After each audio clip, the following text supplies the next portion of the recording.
কনে ফাতেমাতুজ জোহরা মনীষা লালমাটিয়া মহিলা কলেজের হিসাব বিজ্ঞান বিভাগের প্রথম বর্ষের ছাত্রী, বয়স 21 বছর, থাকেন উত্তরায় দক্ষিণখানে।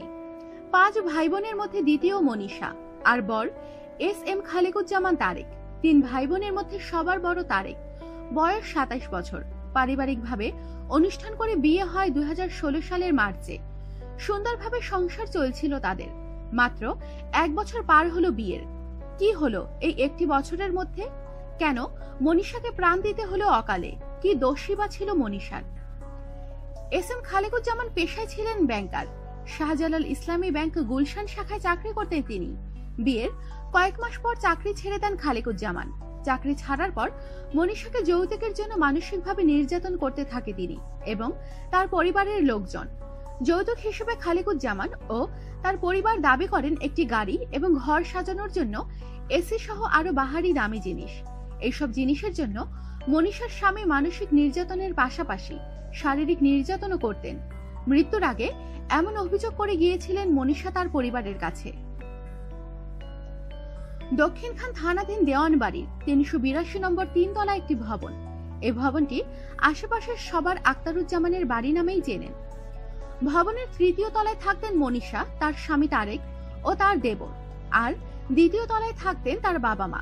এ বিষয়ে বাড়ির কেয়ারটেকার জাহাঙ্গীর আলম সংবাদ মাধ্যমকে জানান, এই 2 পরিবার ছাড়া এই বাড়িতে আর অন্য কেউ থাকে না।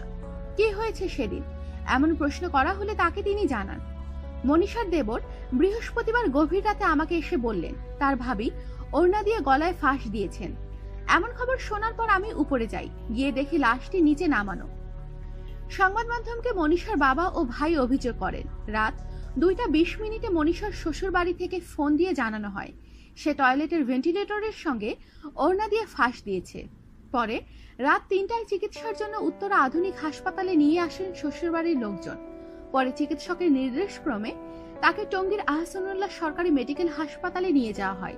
সেখানে কর্তব্যরত চিকিৎসক তাকে মৃত ঘোষণা করেন। মৃত ঘোষণার পরপরই তার শ্বশুরবাড়ির লোকজন লাশ রেখে পালিয়ে যান।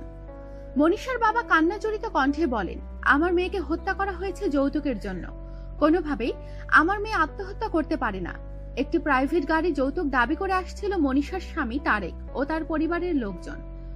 2-3 মাস ধরে এর জন্য প্রচন্ড চাপও সৃষ্টি করেছিল তারা। কিছুদিন আগেও এসি কেনার জন্য 1 লাখ টাকা দিয়েছি আমি।